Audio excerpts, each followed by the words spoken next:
Because when I went back to the hospital, I had two options. It's either antibiotics that they are giving me works, or they go back into surgery, into the thing. And if they go back, I'm not going to survive. I'm not going to make it. So the doctors were praying and hoping that the antibiotics that they are giving me works. I couldn't walk 2 steps without stopping to rest. I couldn't talk. When I talk, it's less than a whisper. And I was in pain. I was in pain. I was in pain. I was in pain. And they couldn't do anything. That image plays in my head. When I talk about it, I get like this because it was probably the worst moments I've seen her, like,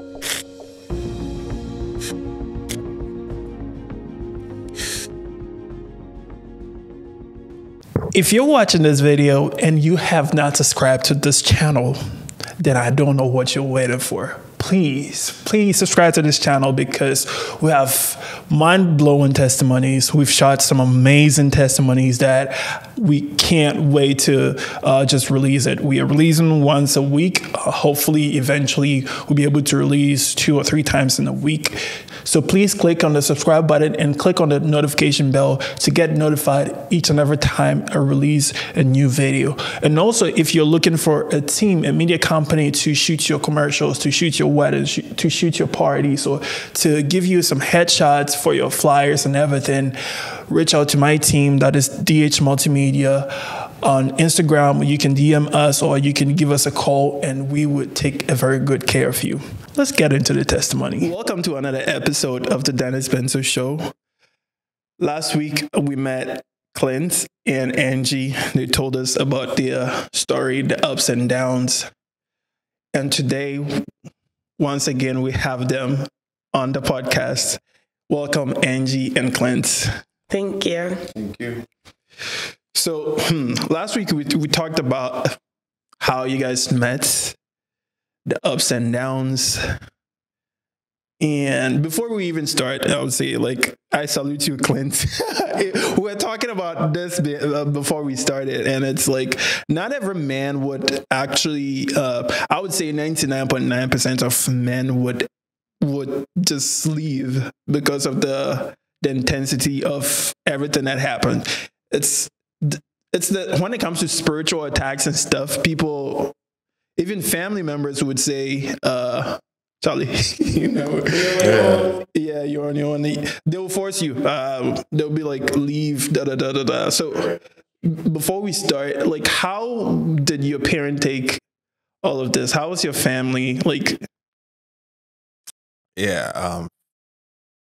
So first I'll say my mom, she's the best.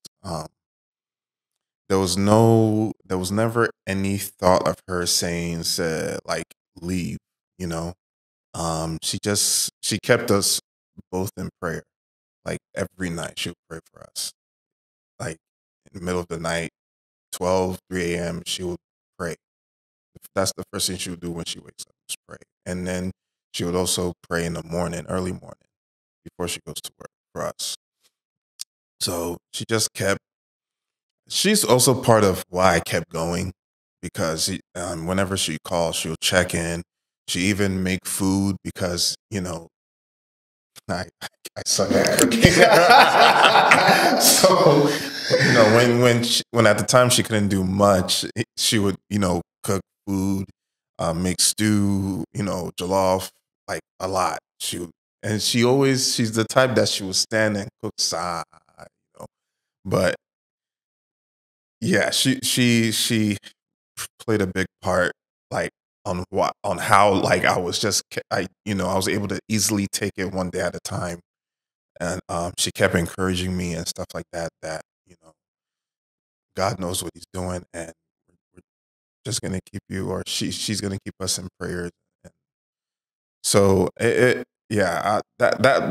for that one, it was all my mom, and then her mom too. She would call and check on me and stuff like that. But yeah. Wow. So people who, I guess people don't know, when you said like your mom was cooking because she couldn't cook, that's a good segue into today's story. What happened after you guys got married? Angie. I think that. After we got married, I had to move to Columbus where my husband is. And I know no one in Columbus. At the time, I knew his band friends. That's about it. Richmond, yeah. Daniel, Minister Niado, like a handful of people. So when I came to Columbus, we had our own spot. Yeah. Our own spot in the Black Lake. That's what it was. Yeah. And I came with my son at the time. So I think it was 3 months into our marriage. I woke up one day and I saw that from my right breast, like where I was laying, there's like blood spots, like little spots. And I was very confused. So I checked myself if like I scratched myself during the night or something. Nothing. So, I mean, we remove the sheets, you wash the sheets and everything. And I get in the shower and I'm taking a shower. And then as I'm taking a shower, like I see like drips from my nipple, my right nipple, bloody discharge. And like it has kind of like a bloody mix with like a creamy texture. So when I got in the shower, after I saw like bloody discharge, kind of like a creamy texture type, and I was puzzled because, I mean, things like this don't happen. I told my mom, I called my mom, I told my mom, and then I told my cousin, who's also my god sister. And she's like, oh, maybe you're pregnant, you just got married. And I'm like, I would know, I've been pregnant before. So, but then I understood that pregnancies differ. So I was like, okay. So I went to go get a pregnancy test and I did it and it was negative. I'm like, okay, then this doesn't make sense. So I went to, at the time, I went to the clinic at Kroger. And then I didn't think it was, I just thought it was an infection, honestly. I went and they also thought it was an infection. So they gave me antibiotics. First, it was a 5-day antibiotics. That didn't work. And then after I did it, it stopped for a day. And then it came back again. And I went back and then they gave me another different antibiotics for 7 days. That didn't work. And then I got a 14-day antibiotics. It worked for 2-3 days and then it came back. So then they had me go do a mammogram. It was on a Friday that I went to go do the mammogram. So I have to wait until Monday for them to come back in the office, for them to call me and let me know. Now, I had always had like a little lump in my breast, but it had always been there. It was like, it was small. It had always been there as far as I could remember. So they thought that it was something associated with a lump. So in that instance, when I went on a Friday, to me, it was like, it was a bothersome because now I have to wait until Monday. So I have the whole weekend to stress, and I stressed. When they talk about, all the things that could go on in your mind was going on in my mind. Because they said it might be cancer. So this was in 2018. Right after we got married. We got married in September. This is like 3 months. December, November, December that's. So so I did the mammogram the following year, and then was it? No, it was right December 9. I went to go do the mammogram. It came back benign, meaning like the lump is there, but it's not cancerous, nothing. And they said that that type of lump, it can dissolve with time, or if you choose to want to remove it, you can, but it's not a big deal. It's not life-threatening. It's nothing, literally. So I was like, okay, then just let it be and let's figure out what this was. And they thought that the discharge was probably in relation to the lump. So I was like, okay. So it's either I choose to live with it as it's happening, or I go and cut it. And if it's not a big deal, I can deal with small discharge that is coming. And it was to the point where every day I was using, like, I wasn't pregnant, but I was using breast pads because it was staining my clothes, it was staining my bra, it was staining the bed, it was staining everything. So I had to put breast pads in my bra to absorb the blood and everything. So fast forward. The following year, December, I was going to the gym. I started going to the gym. And then one day I was at the gym doing workout, and then I felt pain. I'm like, this is not normal. So, the African in me, we just, let's see if it will go away. And then I was home, climbing up the stairs, and just climbing up the stairs was painful. So then I called, at the time I called Mount Carmel, and then the specialist there that I got, that did the first mammogram, I called them and I let her know that this and this is what was going on. So she had me coming for a mammogram. So this second time that I did a mammogram, it went further. Not only did I do a mammogram, because when I went in and she examined it, now I have a new lump. And that one was bigger. It literally was covering this whole part of my breast. And that's when I felt it. When I felt the pain, I saw it. So I called her and I explained it to her and everything. And then the color of the discharge had also changed. So it was a little, so this time I did another mammogram, and then I did, the fact that it didn't just end after she got the mammogram back, and then she said, oh, we have to do further testing. I'm like, why? And she's like, oh, the size of it. She just wants to get it. She just want to get a sample. I forgot what they call it. Biopsy. Thank you.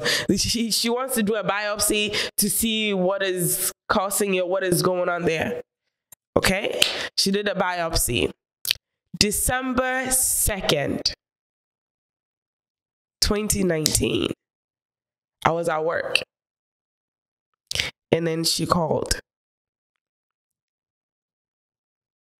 When she called, and she said, hi, Miss Angie.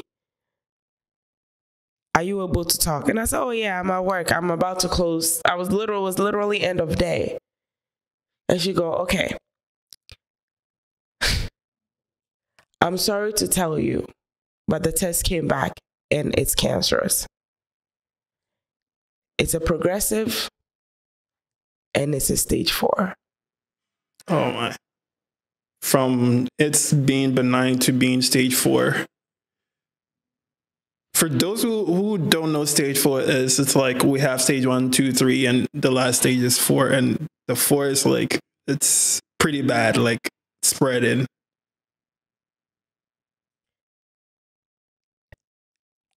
I was at work.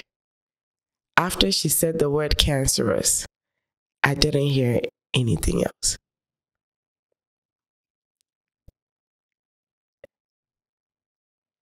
I felt my legs just gave up. My whole system just shut down. And when you watch movies and you see the way that like people are so dramatic and they just fall after they hear bad news and you're like, oh my goodness, it's so dramatic. I respect that now. because I literally could not feel anything. Luckily, my manager was passing and she saw how I was, because people had left. So I was the only person sitting there, and she saw how I was sitting there. She's like, she came and she's like, "Are you okay?" And then she knew that I was, doing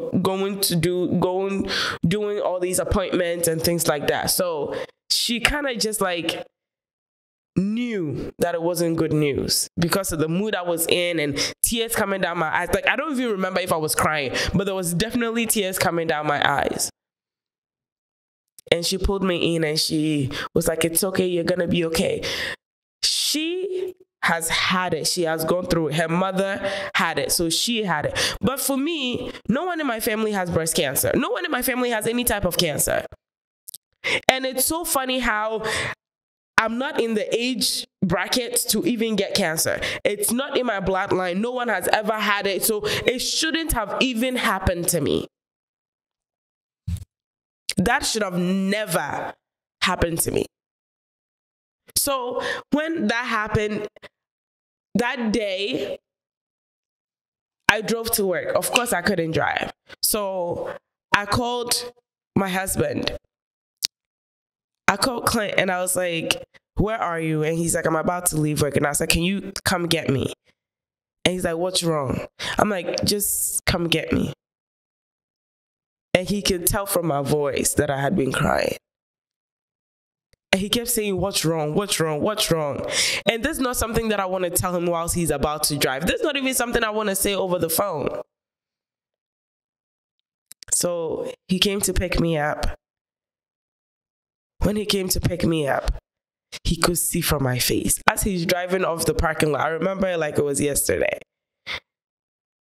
He just stopped the car because he kept asking, "What's wrong?" He stopped the car. He's like, "I'm not moving the car.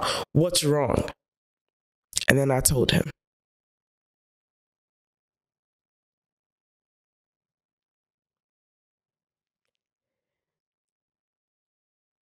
I love my husband. One thing I cannot see him do is cry. I can't take it. I can't handle it when he cries. And he doesn't cry much. And even though I was going through it, I put myself in his shoes. We just married. First of all, my thing is, I came into the marriage with a child. Number one, that's not his. He took me and took my child as his. And then secondly, now I have stage 4 cancer. That is progressive. So you can imagine what was going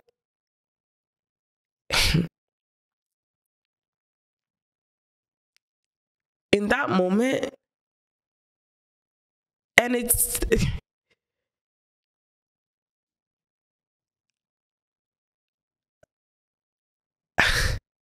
in that moment, I wish he had married somebody else.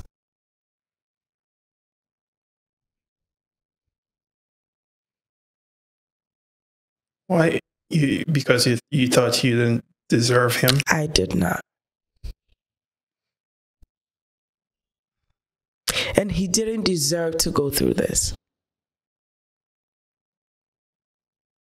Nobody did. I'm not saying there are certain people who deserve to go through this, but a young man starting his life, married me with a child. And now, already I felt like I came with baggage. And now more baggage are piling up. He did not need that. And how did you feel around the time? When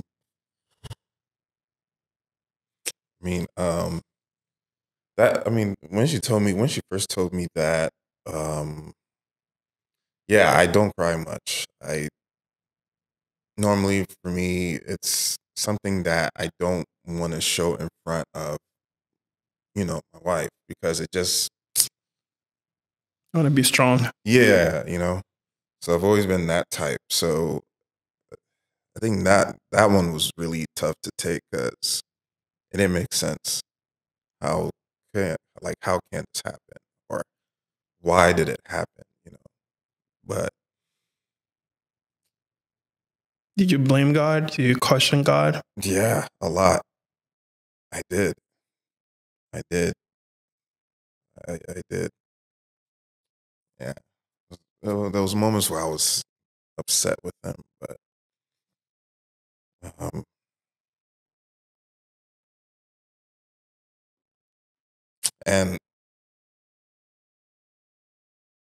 and I don't think I've told her this, but during that time, how I was feeling, there were some moments where it's like, yeah, when she told me, honestly, I was upset at God. To the point where I didn't want to go to church, but I still went, But, because, when you think about it, it's like all the sacrifices you done, for, to do the work of God, and then this happens. It's like, to you say, like, this is a slap in the face from God. What did I do? Or what did we do to deserve it? Or like, why push it on us? Why did you choose us? Well, you know what? At the time, I was asking those questions, like, why us? You know what I'm saying? But then at the same time, it's like you don't want to wish it on anyone else. Because they probably ask they were probably ask the same thing. And it's funny how he talks about sacrifice, because he's been drumming in the church since he was 9. And I've been singing since I was a child. I've been sacrificing. I was brought up in the church. Everything I do is centered around God. It did not make sense. And before that, I've not been sick. Like, I'll get the usual common cold, but I've never been to the hospital. The only time I was in the hospital prior to that was with my son. Aside from that, there was no reason for me to be in the hospital. So this was so drastic for me that I'm like, what is this? Why is this happening to me? So we both sacrifice. We both do the work of God. We're both Christians. Why, even if we'll go through trials and tribulations, and even if we'll go through tests, when I tell you, for better, for worse, in sickness and in health, usually people say those things like for a later part of life. When we are both old and nobody wants us, then we choose each other. But this, for better and for worse, in sickness and in health, happened 1 year.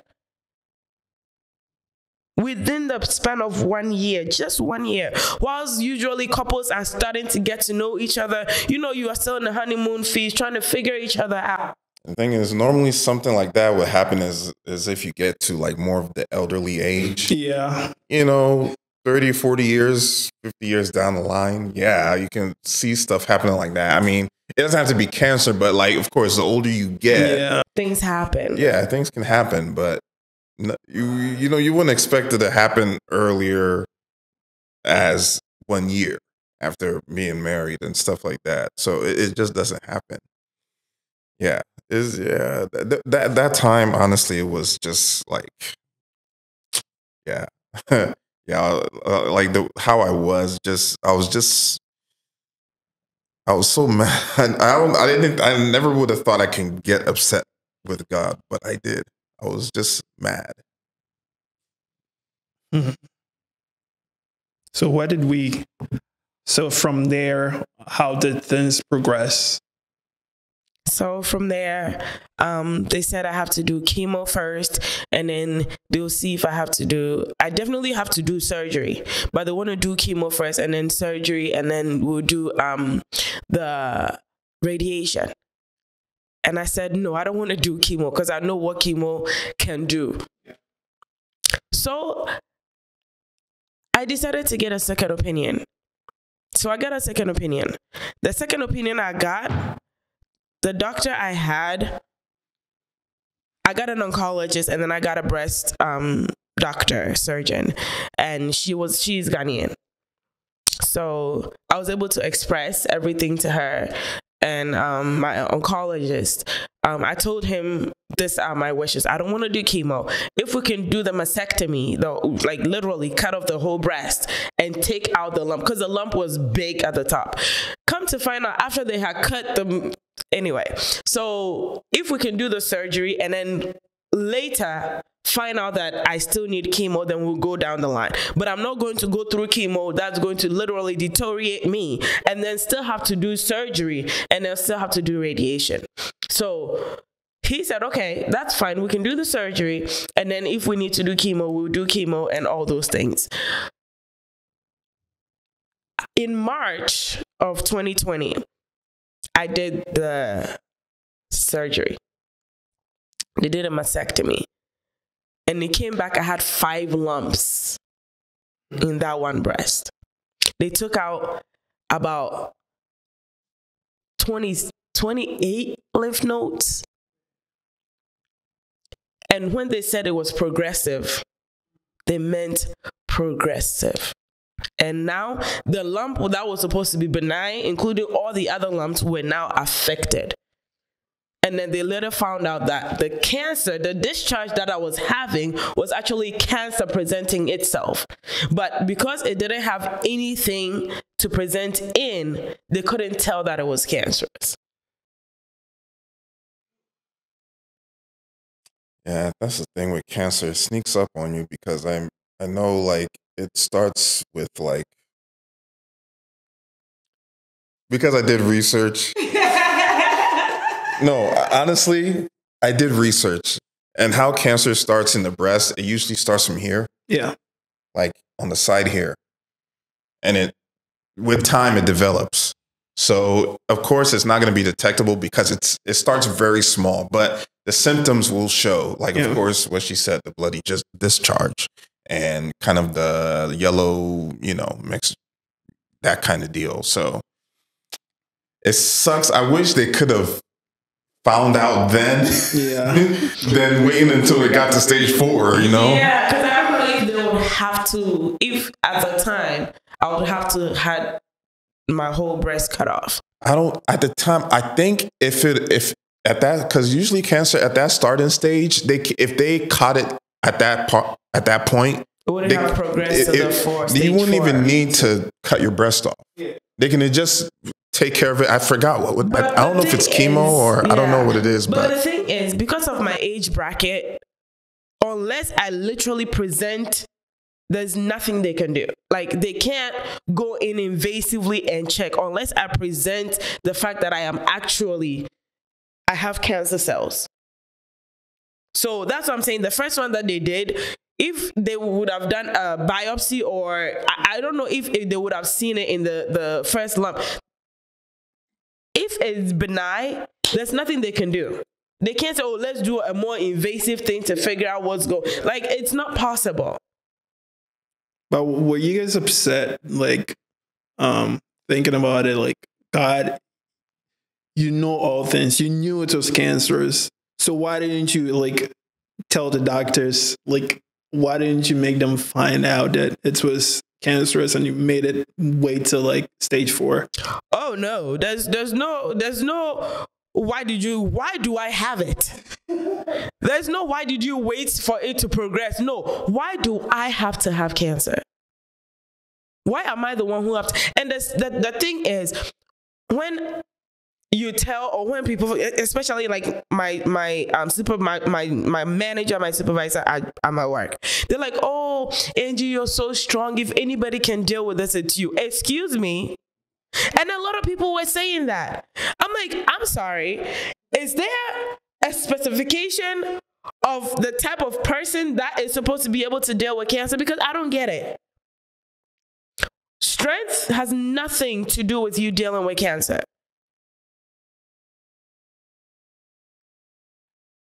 When I think before the surgery happened, when I heard the news, I was home for 2 weeks. I didn't want to do anything. I didn't want to get out of bed. I didn't want to eat. I wasn't eating. Nothing. I was just crying. And I realized something. You don't judge people and what they are going through, because it's so easy to sink into depression. So easy to not want to do anything.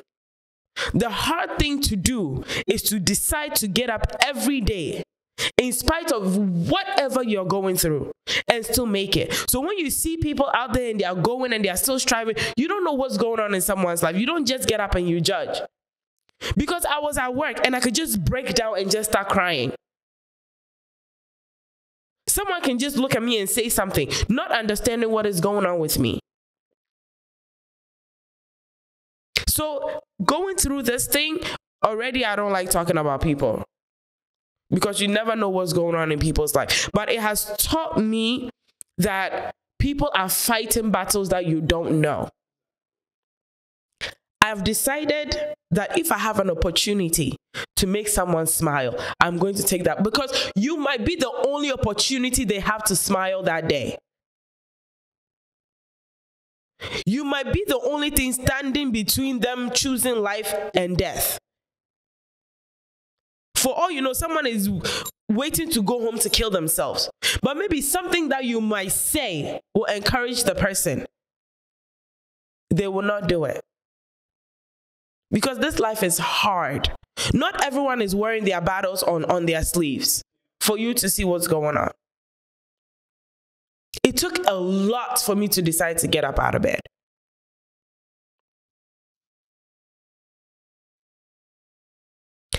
I didn't like him seeing me crying. Why? I don't like anyone seeing me crying. But I especially don't like my husband seeing me crying. It's not a thing about... People think that it's because I want to present myself as I'm strong. No. Who wants to be strong in the face of their husband? No. You don't want him to be sad? I don't want him to see me in that mood. And he goes down. So every time he will come up, he will make breakfast. Babe, do you want to eat? He will not will not even ask me if I want to eat. He will make the food and then bring it up. How was the food? Yeah. I knew that was coming. Oh, he's good. He can make breakfast. He can throw down a good breakfast. Clint the chef. You know. He could throw down a good breakfast. You know. I mean, when you have YouTube and Pinterest, you are good. Thank God for that. During the process, he made me something I had never eaten before. His own recipe. Hey, Charlie, that one there, Shimio.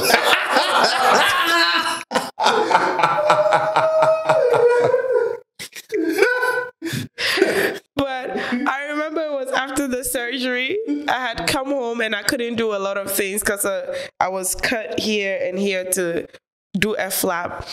And so I was sleeping in the living room, downstairs in the living room for the most part. And he woke up one morning, he went to the kitchen, did things in the kitchen and came back and brought me food.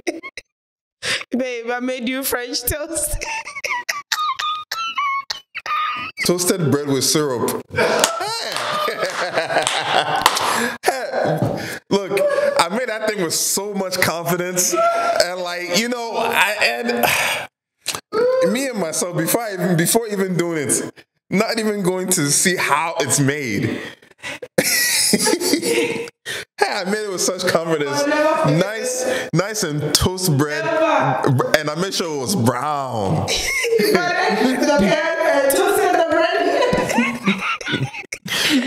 Brown, drizzle syrup.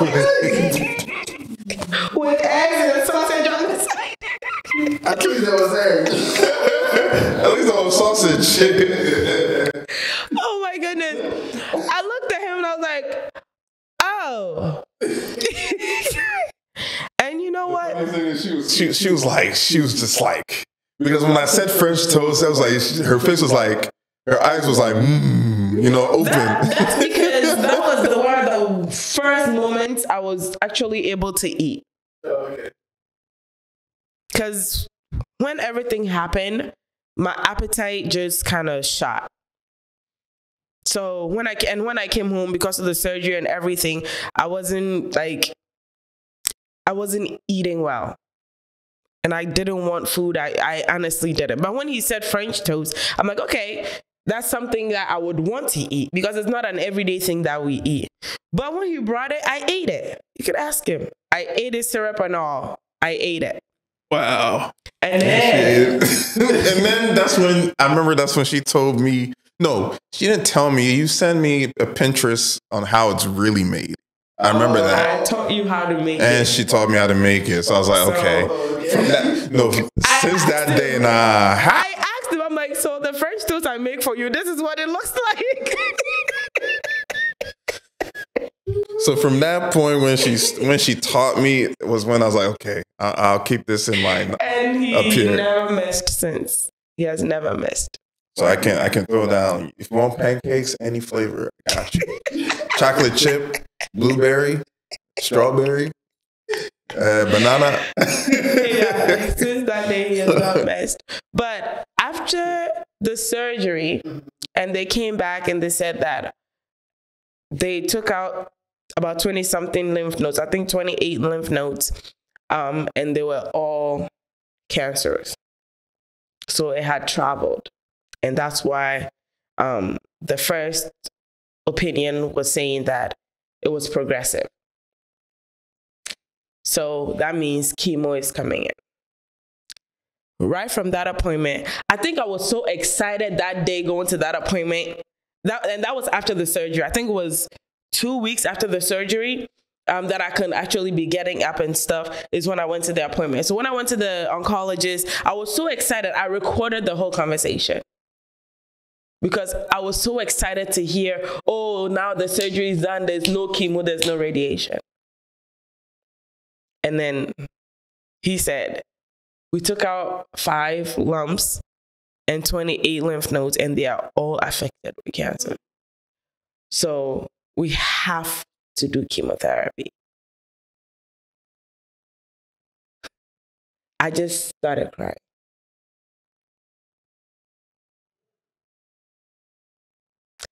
I just started crying because my hope was crushed.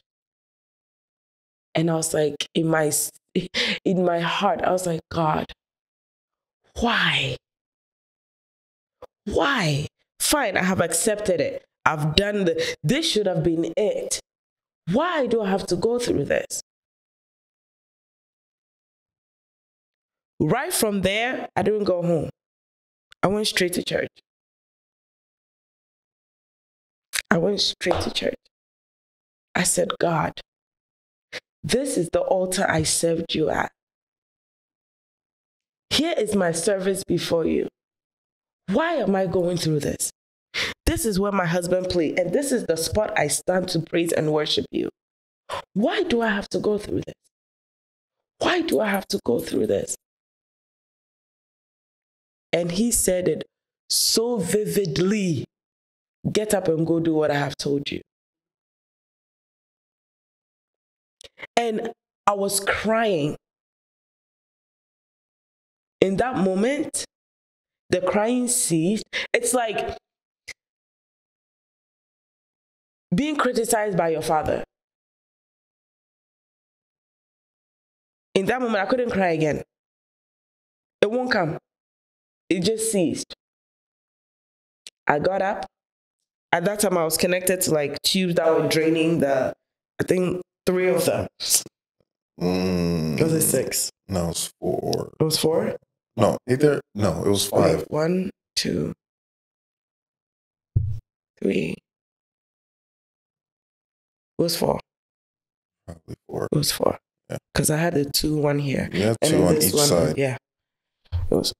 So, with my drains and everything, because it has to be drained every couple of hours until nothing comes out again. So I was carrying, literally, I had a big dress on, carrying it, and I just grabbed my tubes and everything, and I went home.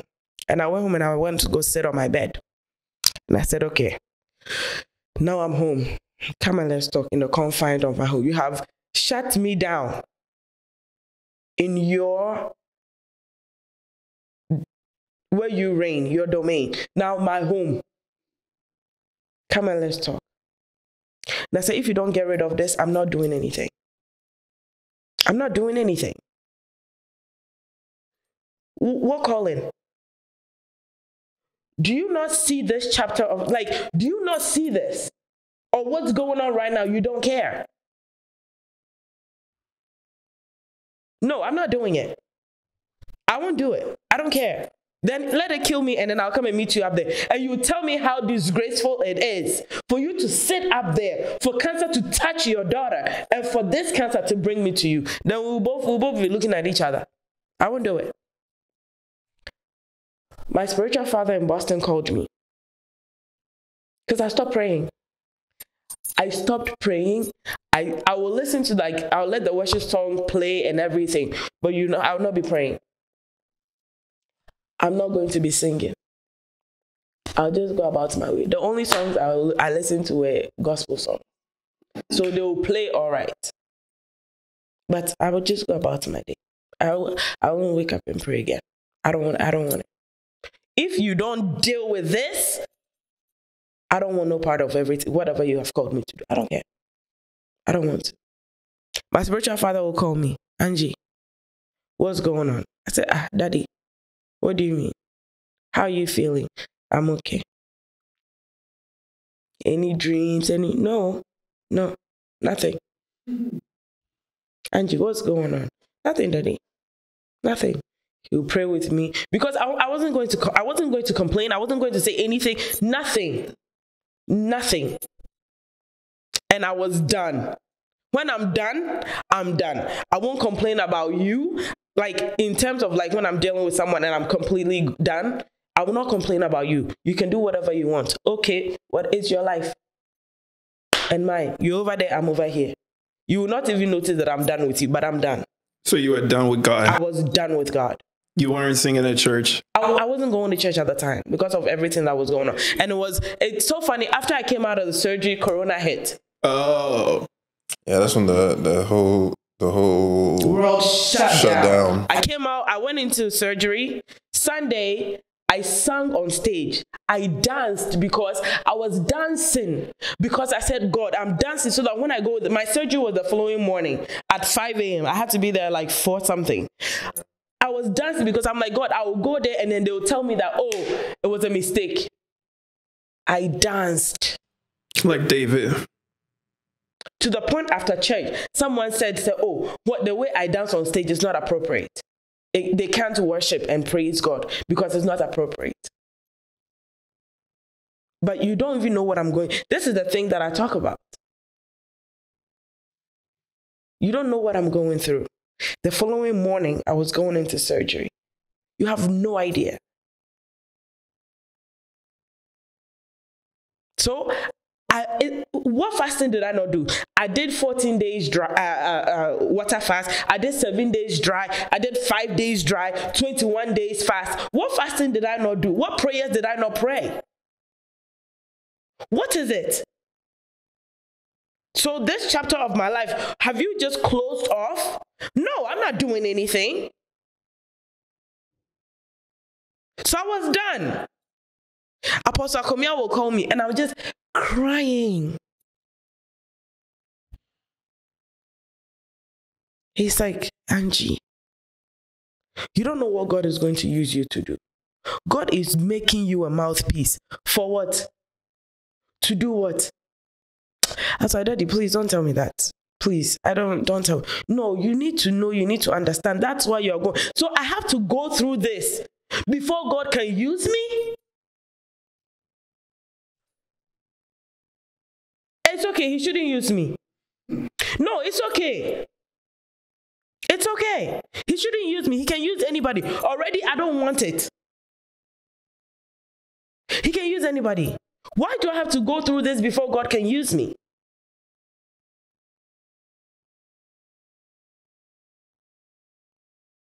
Then one day, I just broke down and I was crying. I went to the bathroom and I was crying.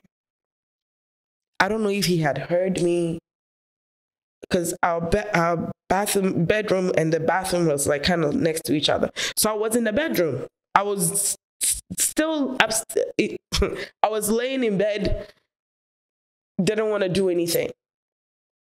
So from the room to the bathroom, back to the room, bathroom, back to the room. So one of the ones that I went to the bathroom and I just broke down and I was just crying. I was on the floor just crying. I don't know when he went into the room and I could hear him praying. Initially, I heard him crying. As I was crying, I heard someone crying. And then I stopped. And I'm like, is it my son or is it? Like, I was trying to figure out who it was. And then I heard that it was him. And he was praying. He was praying. He was not questioning God. Whilst I was in the bathroom, I was crying, questioning God. He wasn't questioning God. He was praying. And his prayer was, God, strengthen my wife to go through this. Strengthen Angie. Give Angie strength. Father, strength. And he was crying, praying. This prayer for me. On that bathroom floor, it's when my whole perspective about this thing changed. Faith comes by hearing.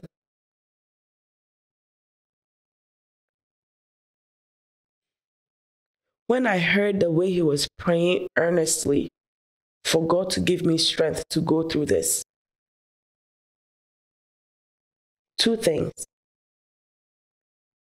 He had already accepted to go through this thing with me.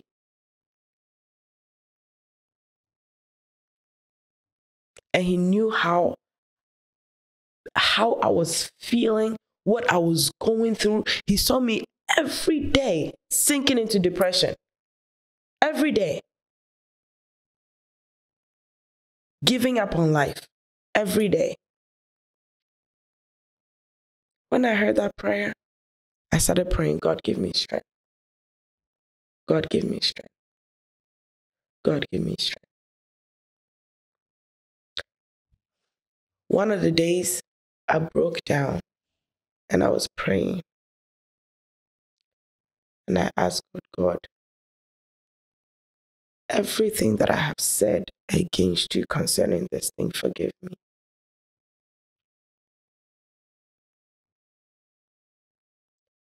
And I made a joke. And I said, even when you came on this earth, as a God that you were, that you came in human form, you saw how pain was. So even getting close to death, you even didn't want to do it. So at least understand where I was coming from. I'm not justifying it. And this was in prayer. And it's understandable. Even Jesus said, let this cup, if possible, let it pass over. Yeah.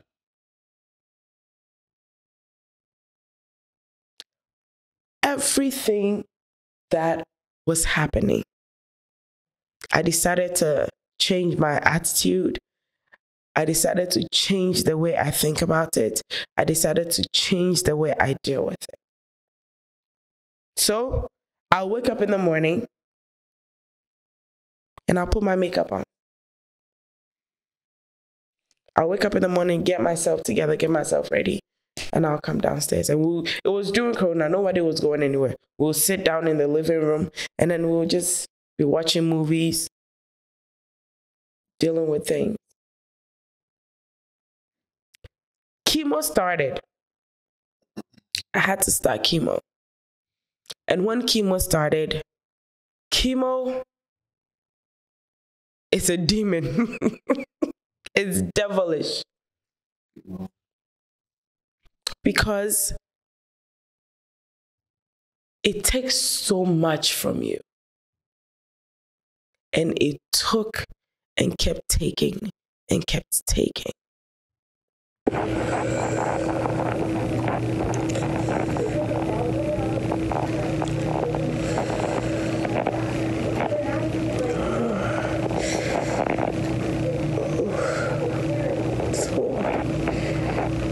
Second part, that's the one with the green thing on it makes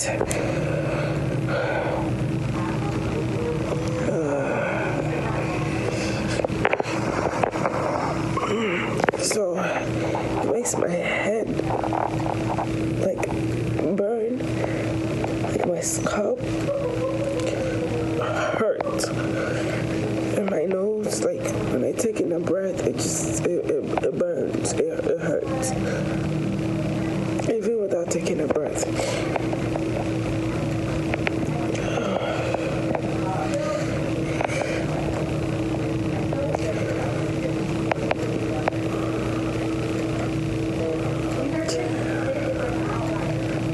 Hey there, sorry for the interruption, but time and time again, I keep getting phone calls, I keep getting DMs about the type of cameras to use, the type of lights to use, what are the best lenses to use. So I've made a list in the description. If you're just starting out, you're just using your phone to shoot, and you have only $100, I've made the list for you, the type of light to use, the type of light and stand you need to shoot your contents. But for the intermediate level, if you have less than $1,000 to spend, I have a list of equipment for you. And if you want to spend more than $1,000 to get the best equipment out there, then those are also down for you. And I'll leave my personal equipment, the type of camera I use. I'm a Canon shooter. I only use Canon. That's what I started with. So the equipment that I use personally, I've listed them down there for you. Also, for my fellow content creators, I have good news for you. Don't tell anyone. It's a secret between you and I. So I just stumbled on this platform which makes posting content very easily. Imagine creating content and you click a button and it goes to all the platforms. You don't have to go to Instagram, then move to TikTok, then move to Facebook, then move to YouTube, then move to LinkedIn to post your content. You post it once on one platform and it distributes it for you. That's amazing, right? This platform is called Metricool. I just found out and I was blown away by how fast and effective it is. And it is for free. Yes, it is for free. Unless you are a social media manager for a lot of accounts, like 2, 3, 4, 5 accounts, then you're making money, right? So they got to charge you for your service. But if you're like me and you only have one platform that you're managing, then it is for free. I've left that link in this description. Just click on it, sign up, and you're good to go. If you have enough content, you can schedule all the posts for like months and months ahead, and it will post automatically for you. That's mind-blowing, right? Yeah. Okay, let's get into the testimony. After my second round of chemo, I was doing it every 2 weeks. So the second round of chemo, my hair started falling out. After my first treatment, when I'm in the shower, and I wash my hair, like I'll have a wash day, I wash my hair. And then you see, like by the time you're done, the whole floor, everywhere, there's hair everywhere. So I put my hair in twists.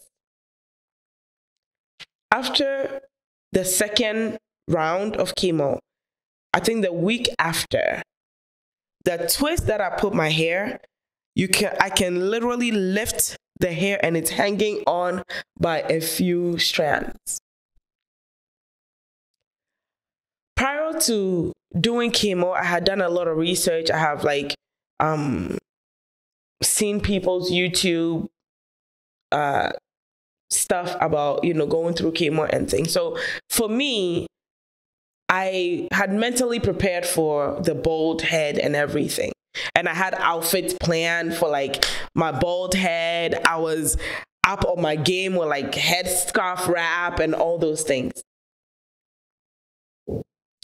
So when I started losing my hair, of course, barbershops are closed. Everything is closed. So my husband had to cut my hair. How did you feel cutting your wife's hair?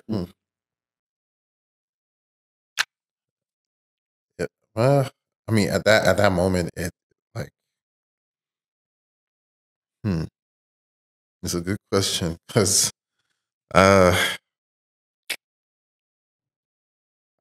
for me, I felt like I was gonna lose that image of her like for a long time, and depending on how long they have her on chemo, it could be for a long time. So in that moment, I didn't like it, but at the same time, it had to be done because it was falling out anyway. So at that point, I was just like, okay, let's just get it over with, and I guess I feel like that's when the challenge really began. Yeah, because I've always been mindful of cancer and what it does, and chemo, losing the hair. I've seen it since high school. There's some kids where they're bald because they have cancer, and I've seen it, but never would I think to like experience it with someone I'm married to, which is crazy. But like I said, from that point, it was just, that was when I feel like the test really begun, but I mean, that summer was, it didn't turn out bad as I thought it would, even after I shaved her hair off. So, I mean, I think at that point, it was just one day at a time. I mean, we even took photo shoot, went to Pastor Fred's, took photo shoot. We did like different types of photo shoots. I remember she had an idea of, she bought wigs and stuff. So she had an idea of, having a shoot for where she has the wig on and then another shoot where she doesn't. So I think when we were getting ready to go to Pastor Fred's for the photo shoot, she tried on a few wigs here and there just to have a pic of what she's gonna take with. So I think at that point when she put the wig on, and I think that time it was like the first time I saw her with hair in a while. And yeah, it made me some way because that's how I saw her even from day one. And to see that, it kind of hit me. Yeah, and I don't like to cry, but I did, I put the wig on and he looked at me and he said, wow, I miss you like this.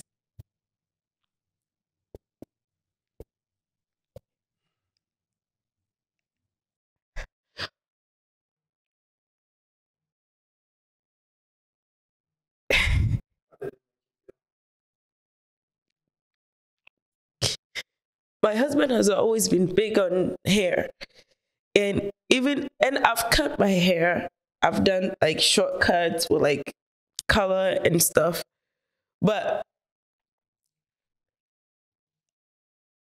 when the bald head, I was prepared because I had prepared myself mentally so that it doesn't hit me the way that it usually hits people. So I'm like, okay, that's one of the biggest challenge of a lot of people that are going through this situation, chemo and everything. So I prepared myself.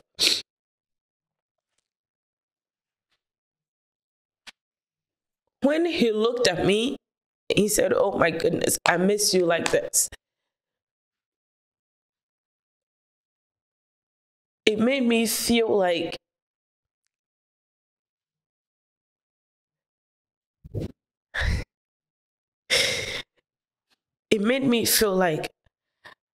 I took some parts of me from him.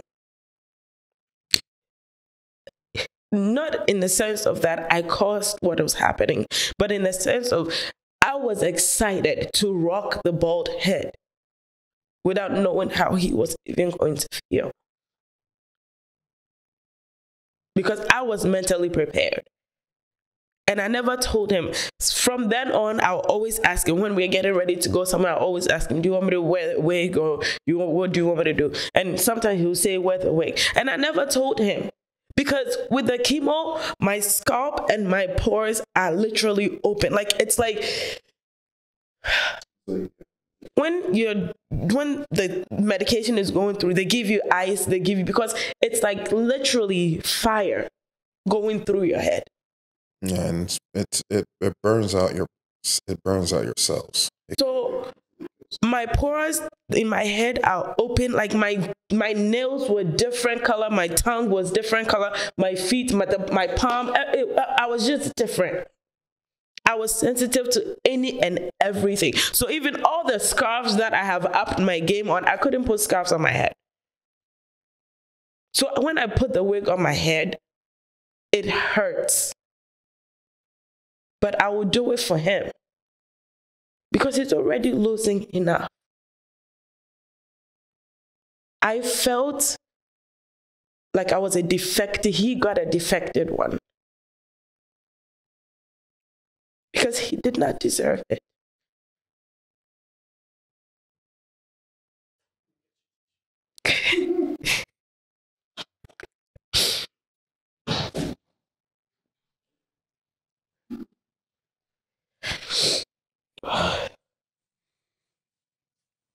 Crazy talking about this stuff. It still makes you emotional. Trying so hard not to.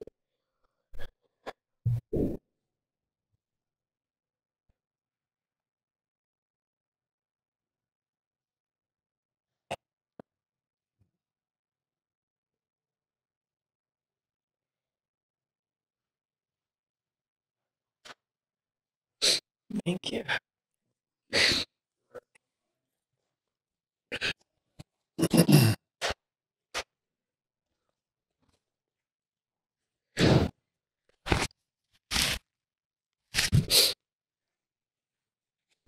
Clint, were you hiding how you were feeling from her to protect her? Were you hiding your feelings from her, to protect her? Some moments, yeah, because like I said in the beginning, I'm not the type to like show tears, or I don't want to show I don't want to show that side of me in front of my wife, like for me, of course, as a man, you don't want to look like it makes you look like you're weak if you're, but then I get it. We're all emotional, but I was never the type to like always want her to see me like that or in that state. So I always put on like, tough guy act, or just to be like, okay, yeah, we're going at this, we're going to challenge this and stuff like that without the tears. But then my weakness is, and maybe because like I've had, experiences with what my mom went through. Like as a little kid, I didn't really have like a father figure, but I tend to have a soft spot for when especially when she was in that state. Like It tear me apart inside. I'm being honest. I remember one of the moments that really got to him was after my surgery, and I came home. And he was taking care of me because I couldn't do anything. I couldn't bathe. So he was literally sponge bathing me. He was taking care of the drains. I couldn't bend over. I couldn't straighten up. So I literally always had to be lying down. So in one of those moments, I don't know how many weeks it had been. I think within 2 weeks or something like that.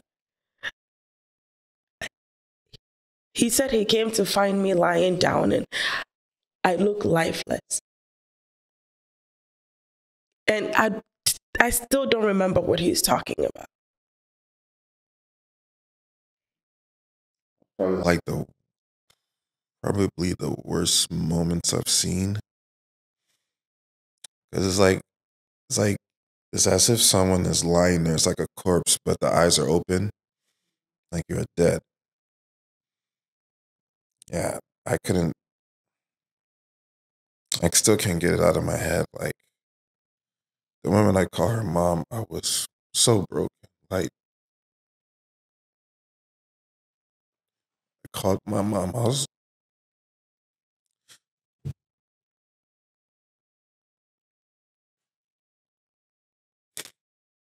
Since then, that image plays in my head.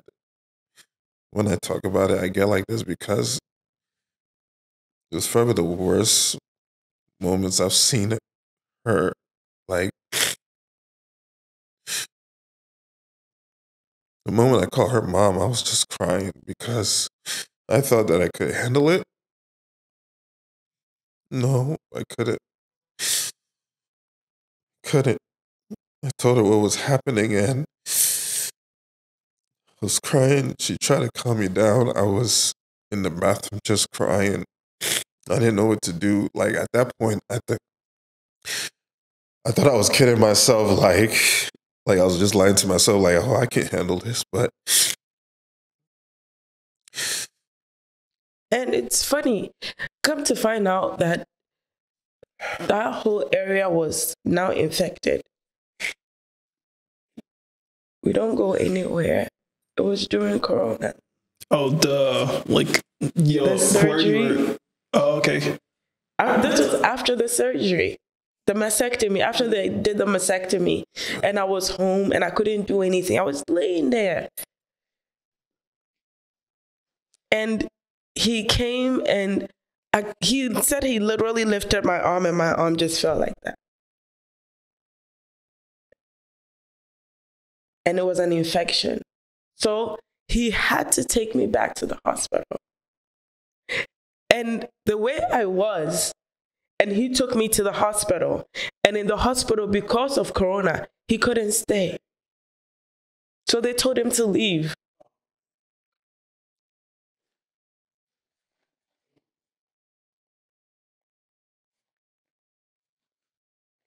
He told me he stayed in the car and he called Pastor Fred. He couldn't move the car.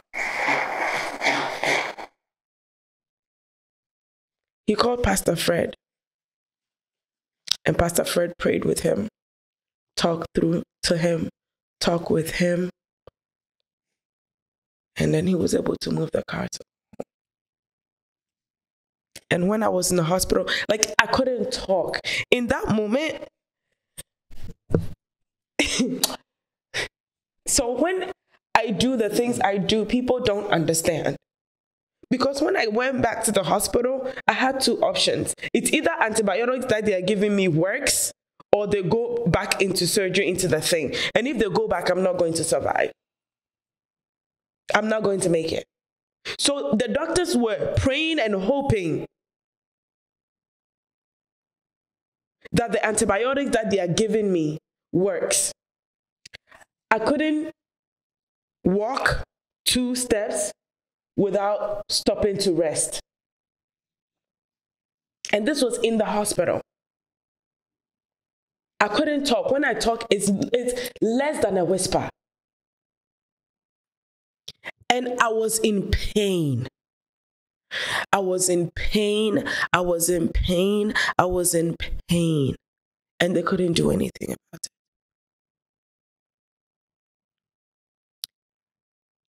I laid there, and I remember there's one prayer that I prayed. And I said, God, it's either you do something about this, unless you want to tell me that this is how you want me to worship you, then know that this is how I'm going to worship you. If not, do something about this. Every time the doctors came in my room, I was praying. So every time they come into my room, because I can't talk, they come closer to find out what I'm trying to say. And they realize that. So when they come into my room and I'm saying something, they ask me, am I saying something or I'm praying? The next day, so I had a nurse leave me that night, came back 3 p.m. the next day. When I tell you I was holding on to, because I have to walk, I have the oxygen trailing behind me, and I have a PCA with a gate belt holding me, helping me, just in case I fall. And I still have to hold on to the walls to walk. And I'll take 1 step, 2 steps. I have to stop to breathe. Take a breathe, rest, and then take another 1, 2, stop. 1, 2, stop. So there was a time I couldn't breathe on my own. So if now I'm not connected to tubes, if now I can breathe, I can speak. The next day, when the nurse came in, I was walking, going back and forth by myself. And I'm telling you, when I tell you drastic change from the night before to the next day, God didn't answer in 24 hours. He did it before the 24 hours. I said, okay. I called Clint. As soon as I called him, he heard my voice. You can tell, because when I tell you it wasn't a whisper, it wasn't even a whisper. And he was just so joyful on the phone. And I didn't understand, because I don't even know who wants to hear this voice anyway.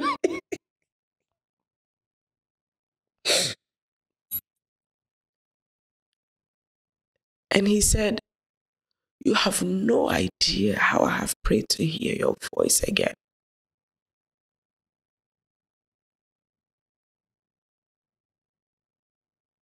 And I said, it was not that bad.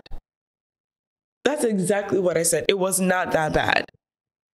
And he said, babe, you have no idea. I wish I had recorded you.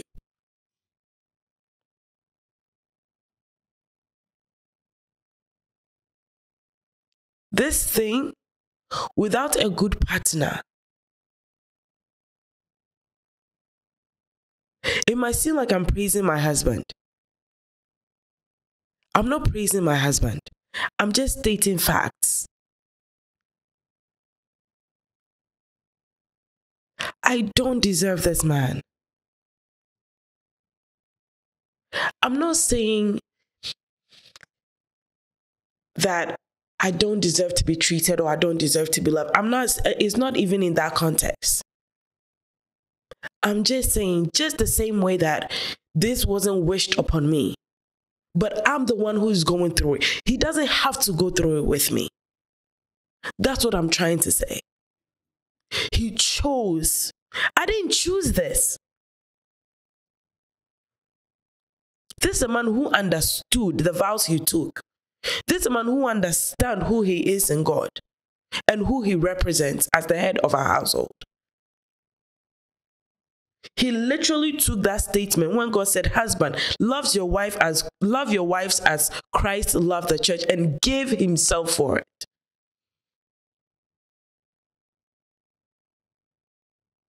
My husband is not perfect. Nobody is. But God knew why I needed him.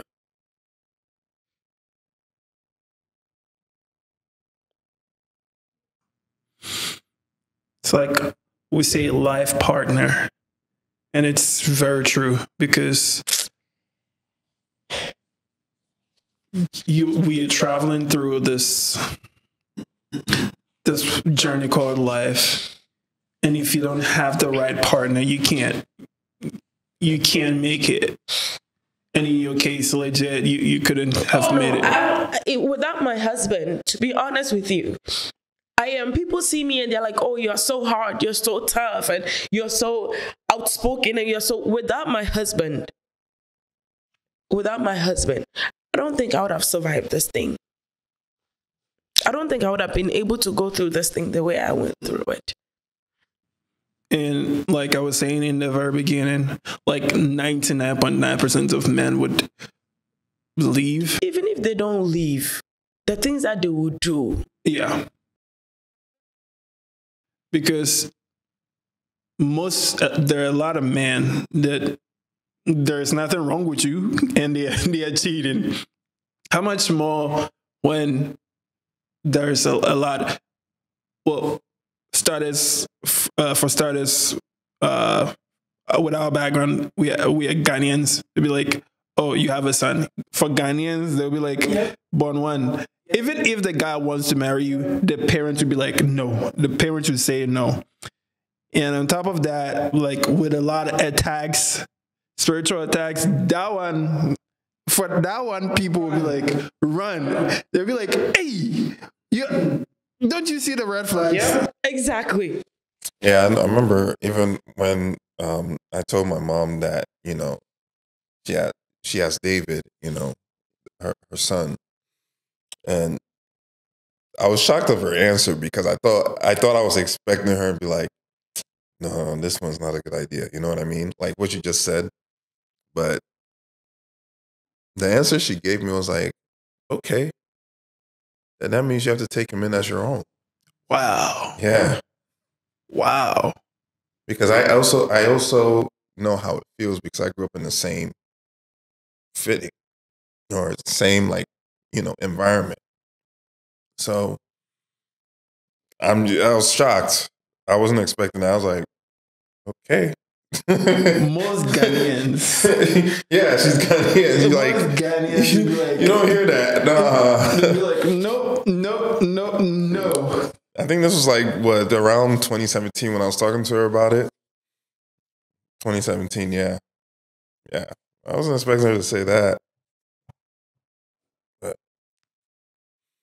Because that was one of the, when we met and we talked a lot, yeah, we connected very well. So that was one of the things I was worried about because of that. Like she told me she had a child already. I was like, okay, that's cool. Yeah, when I met David for the first time, yeah, he was a tiny little boy who like, I think at the time when I went to go visit, like he was showing me some drawings he did. Because I think I told him I draw too. I don't remember. I think I did. But then I was like, we just, I was just getting to know him, Yeah, they used to FaceTime They used to FaceTime. They would literally take my phone and call him on FaceTime, straight up on FaceTime. Yeah. He's a kid, so like there's things that, I also have a kid inside of me as well because of course, video games and just, animation and stuff like that. Because he was into that stuff. So, it was easy to like relate and bond because we had a lot to talk about. So sometimes he was always freely opening up to me and stuff like that. I was like, okay. And yeah, we just yeah. Because I think at the time he was like, what, 8 or 9? No, 2017 he was 9. He was going to turn 10. He was going to turn 10 2017 because that's when I proposed to her on his birthday. Yeah, so he turned... on his birthday? Yeah. Was it intentional? Yeah. Yeah. So technically it was like a surprise for him. And I think he knew. No. He didn't I didn't tell him. Oh. No, he didn't know. He wasn't even expecting that to happen, but I think he knew.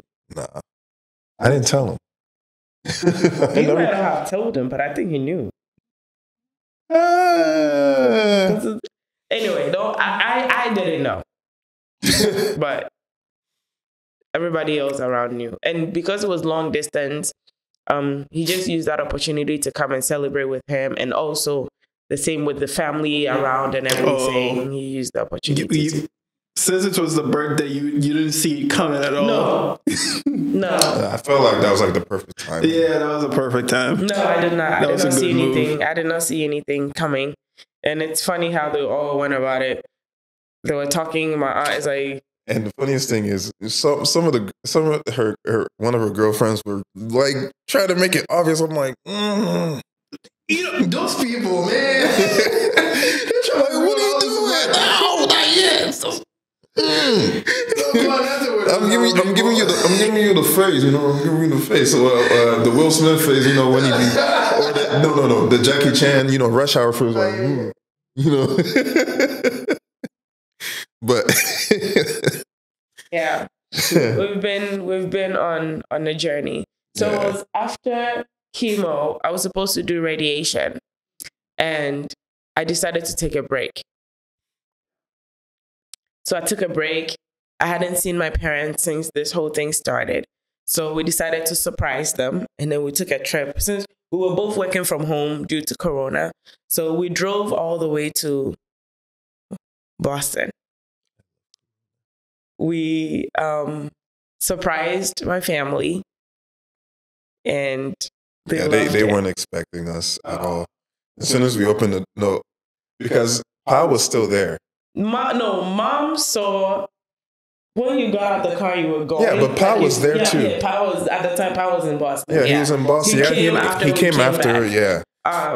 So yeah, it was a surprise. Yeah, so I think her mom came and she was just trying to check who was there, and then did she see us getting out of the car? Or did we get in and then she saw us? It's just when you pass the screen door, you flash and she saw someone like you, and she's like. And that's when she told Pa, I think Clint and Angie are here. But anyway. And then Pa was like, what? When we came back, I came back. So when we were in Mass for about, 3 months? Yeah, 3 months. So we went to, obviously we went to my spiritual father, Pastor Steve's church. And that's when that whole spiritual marriage thing died. Yeah, so that was in 2020. That was in 2020. It was completed. I think it was a full journey, and that was what he was talking about. That when I was talking about the dreams I was having of the entity I saw, and then he said that when Pastor Steve was describing it, and then that's when he realized that it was that, and then he said after I think you had the first part, you had made a statement that he was talking to me, and then. You saw that my face had changed and the way the conversation switched. So yeah, it's like you were taking your eyes off of Pastor Steve. So that's when Pastor Steve was. But at that point, Pastor Steve already saw, and it already made his or whatever it was already made its presence known, and that's when we were at war. Prayer like. Firing and so it was after that, and then before we were coming, it was around October. So I had started this journey that I was doing, and then I had started this organization called the Pink Among Us, which is breast cancer patients in the African breast cancer people in the African community that I was getting resources to help and things like that. And I started that because going through this, I realized that a lot of people. It takes a lot. It takes a lot. People need people. Angels are not just going to descend in the spirit form. It comes through people. So I wanted to get resources, especially those who don't speak the language or who don't have the necessary tools to go forward and find these things. So that's why I started the organization. So as I was sitting, one of our sittings with him, he's like, why do I see pink all around you? And I'm like, he's like, no, it has nothing to do with the organization. Before that, let's pick it back. what the doctors told you before the chemo. Let's start from there so that it makes sense for the. I'm going to be able to have kids.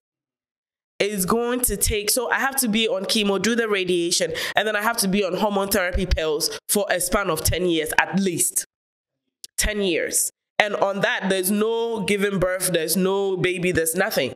And mind you, I came into this marriage with a child. He doesn't have any. So now, not only did I come in with a child that's not biologically his, not only am I having the cancer situation going on, now talk of child is not coming in until that discussion cannot even be had until 10 years after. And even that, they have to do all the testing and everything to make sure that it's possible. There's no guarantee. So there was a time that I had to go freeze my eggs. They made an appointment for me to go free. When I went to the appointment and to do the ultrasound for them, they couldn't find my right ovary. The technician was marveled, called the doctor to come in. The doctor is like, this never happens.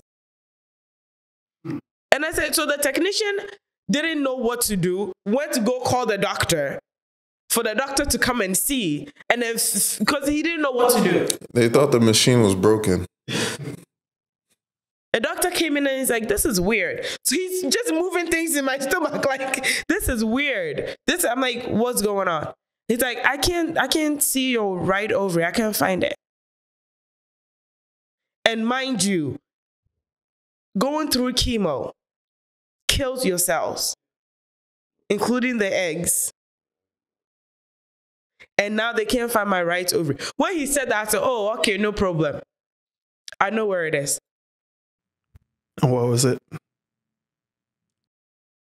Of course, they've hidden it. I went into prayer. I went into battle. No problem. I went into battle. I went into war. And at that time, I had people who were praying with me and praying for me. My spiritual father in Boston, my spiritual father, Apostle Akomea here in Columbus, my spiritual brother, Pastor Fred. I had spiritual sisters, Ephia, Philomena, Dorcas, Minister Bernice, his mom, my parents, his siblings, my siblings. I had people who were praying with me. Delali, Adelaide, Daniel. Like, I had backers who were backing me up in prayer. That is so important because you can't do this thing by yourself.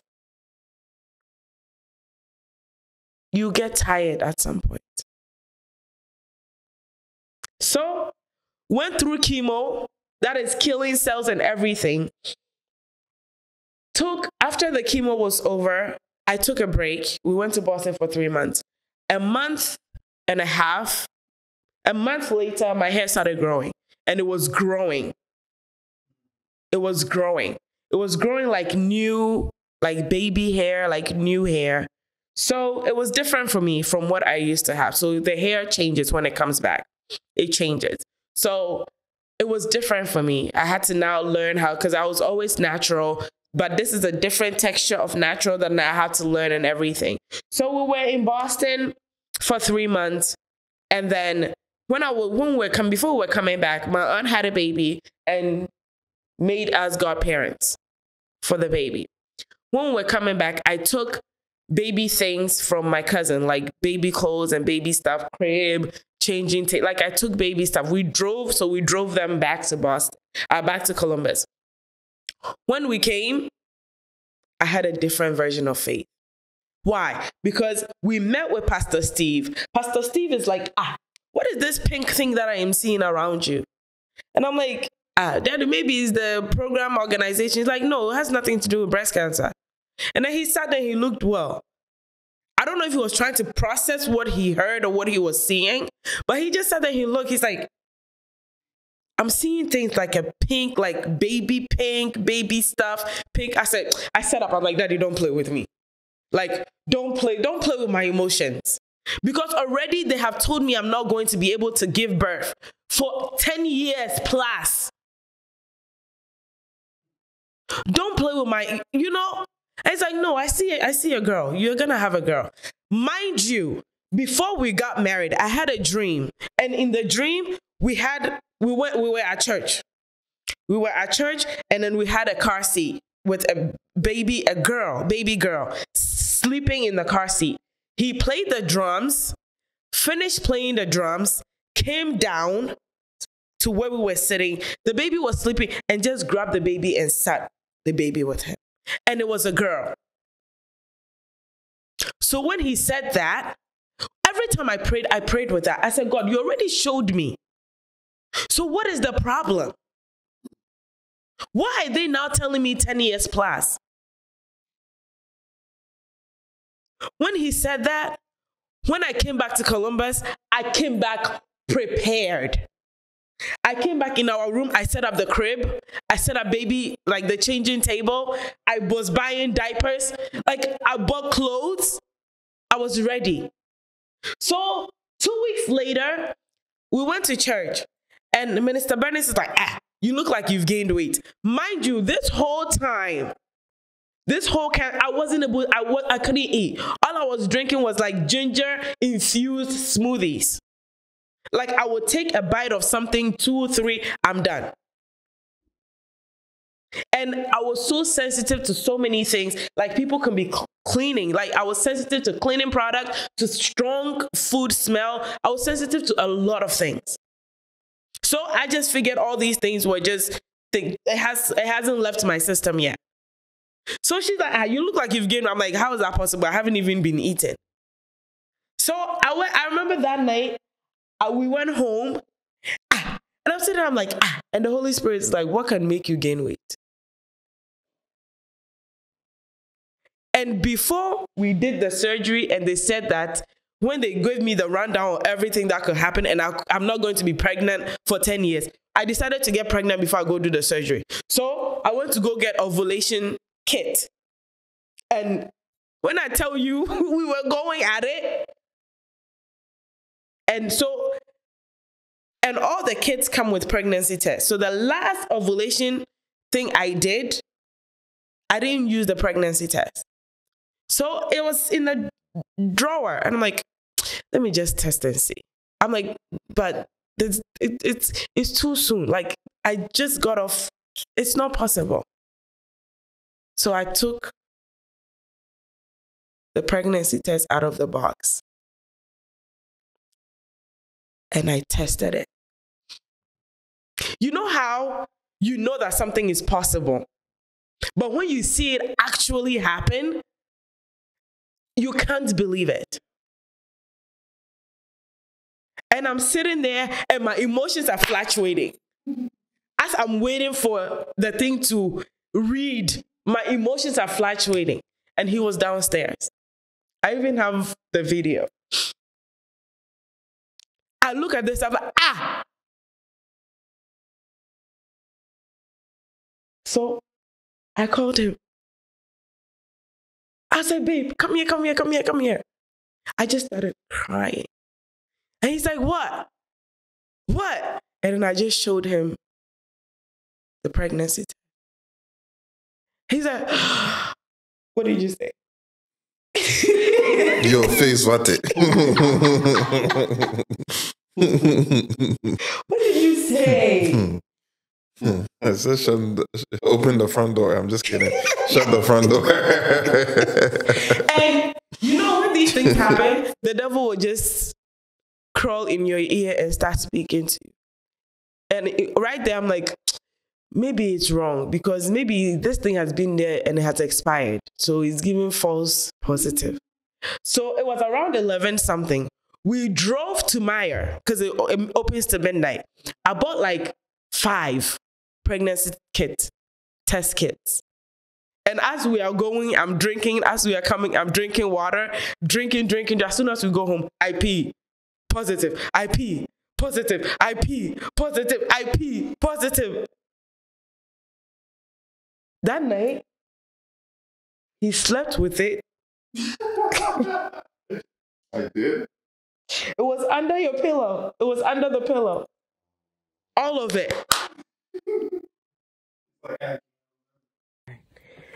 Just look at it. What does it say? No way. What does it say?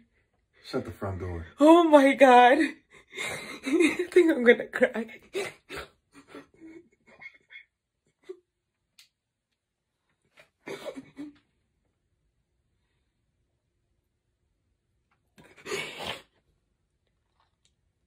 This is amazing.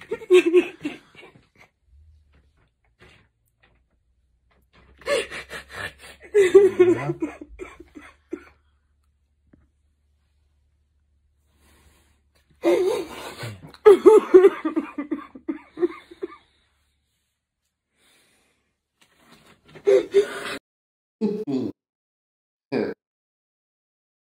I did not sleep that night.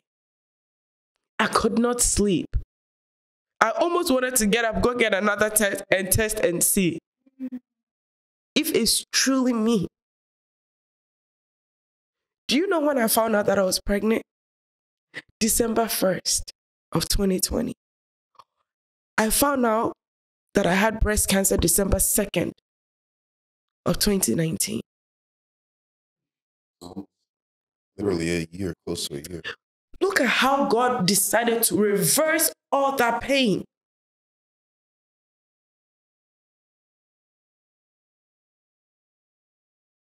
So we decided to do a gender review. I knew it was a girl. They have told me it's a girl. We did a gender reveal and it came back as a girl. Oh, when I got pregnant, the oncologist, oh no, you can't, you have to get rid of it. Da, da, da, da, da. I said, you're not serious. Oh. This life, you are the most unserious person I've seen today.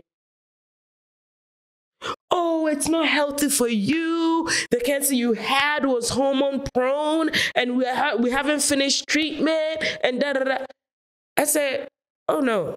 You can continue treatment and you can continue your 10-year thing, but I am having this baby. And then Bethel came out. Bethel Grace came out. Right now, you don't only have one. I have to. Wow. They said you couldn't have babies, but God gave you two. Everything a double.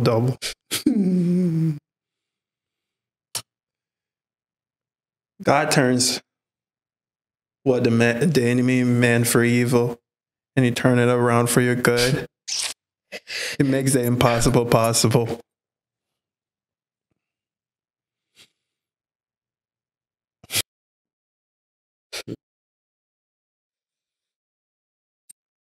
There's nothing no one can tell me about God right now. Nothing. And even now, like when people see you dance, when I'm taking videos, I always take your videos. Because when you're taking videos of people at church, you're looking for people with expression. I think the latest one I seen was, I think it was When she was dancing. she was dancing. She was like low, like dancing, and Philo was next to her. Yeah. normally it's the other way around. But My thing is, where God took me from, that day in that hospital, that he did that 12-hour miracle for me.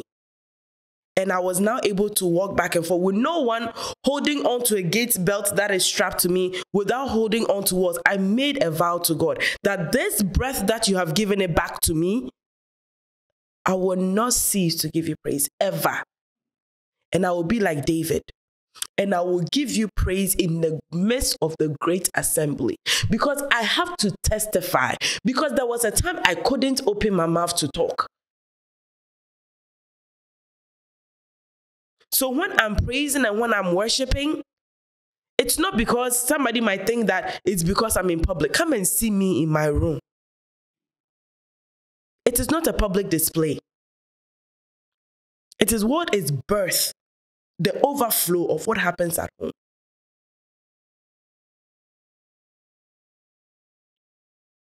There was a time I was giving up on God. Now you can't convince me in any way, shape, or form to give up on God. Because not only has He shown me once or twice or even 3 times, He has shown me multiple times that through this thing, He is with me. And you know, like I was telling you, every time we try to shoot this video, there's always problems. But I feel like we get problem. For those who are watching, they don't know. We shot, you were the first interview we shot. That was like 3 hours long. And I'm like, nah, I feel like we can do better. Because the setup wasn't perfect. Like, we had to stop multiple times. And even the second one there, I'll post it today. Those who are watching, they'll be watching it whenever I upload this one. But even that one, there was some technical difficulties somewhere. But when we were about to start and you started praying, I could feel the presence of God, like really heavy. Like I could feel people, like angels standing right behind me. And it's like the story of what, not just a story, not just a testimony, but it's a testament of how great God is. And like the doctors and the experts can say whatever they want, but God has the final say. Their knowledge is limited to what they know. Yeah. As today, Pastor James preached, don't let what you hear, what you see, or how you feel poison what you say out of your mouth.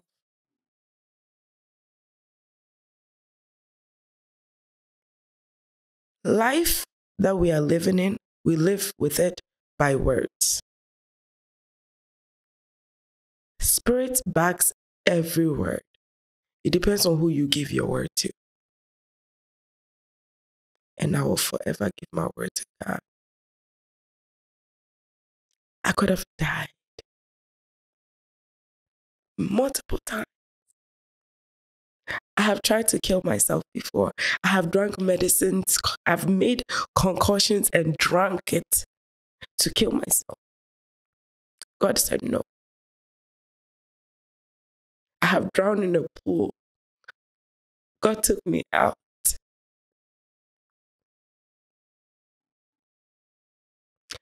I don't know why He keeps saving me over and over and over. Even by my own hands. I have had amnesia where I did not know who I was. For a span of like grade 2, was it a month? I didn't know my family. I didn't know who I was. I didn't know anything. I was living with strangers. So the enemy have tried me. But God never lifted His hands off me. So when I stand and I praise and I stand and I worship my God, or I kneel or I bow or I lay down and I worship, it's because I have come to understand the God I serve.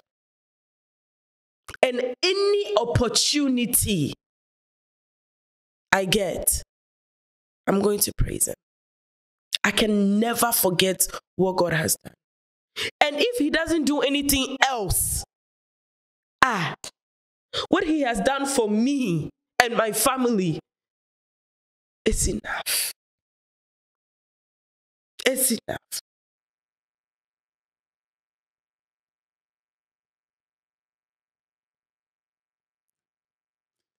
And I feel like the enemy attacks people based on their potential. At times when we receive an attacks, we feel like, oh, because of what I'm doing now. But the enemy attacks people because I feel like that your attack has been like mind blowing, because the enemy knows what you guys are gonna do, what you guys are doing now, and what you guys are gonna do for God. and he tries to destroy you in your tracks in the very beginning before you even start. It's been like 5 years ever since you got married, and then he's been coming back to back at you guys. But I would say, like, I know you guys are people of faith, but I would still encourage that no matter what happens or no matter what has happened, know that the best is yet to come. And it's going to be mind blowing to you guys. And eventually, like 10, 20 years from here, you be sharing. I know we are sharing the story now, and then we got to inspire and encourage a lot of people. But besides this, like, what you're going to do is going to be mind blowing to you guys. Like, you wouldn't even, you think where you are now is mind blowing. I would say wait 10, 20 years from now, you'd be like, oh, we didn't know. We didn't even think about this. God has greater plans. Yeah, so keep praying, keep holding on. I know you guys are people of prayer. So keep praying, keep worshiping, keep praising God. You're always at church, especially during the weekday. You're always at church. Every program, you're always there. And I would say, when you show up for God, God will always show up for you. He doesn't forget the times that you spend with him. He would never forget all the things that you guys are doing for him, spending all those hours and all that time, all this sacrifice. It's a lot of sacrifice. You could pick a different shift or anything to go to work or go do something, but you choose to spend all that time in the presence of God. And even people complain. Why? You're like, oh, so don't funny. You have something to do? Yes. And they complain, oh, you are in church like 5 days out of the week. It's an error. I'm not in church 5 days out of the week, because all those days I'm in church 2 hours. You have 24 hours in a day. Why am I in church? I'm grounding my children in church. I'm in church because I have now that God has saved this life. I'm dedicating it back to him, because I shouldn't have it. And if I have it now, it's not because of what he can. And like I said, if he chooses not to do anything for us anymore, he has done more than enough for me to spend my life on my knees thanking him. He has done more than enough. All the complications that they said could have happened with all the my two daughters that I had, all of them, nothing.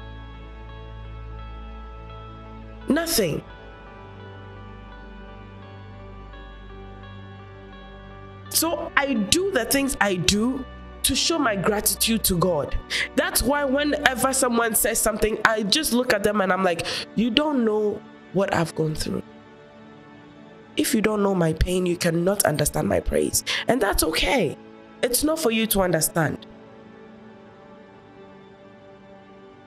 It's not for you to understand. People choose to thank God in different ways. I don't have money to give God. I don't have anything to give God. My life is what I have.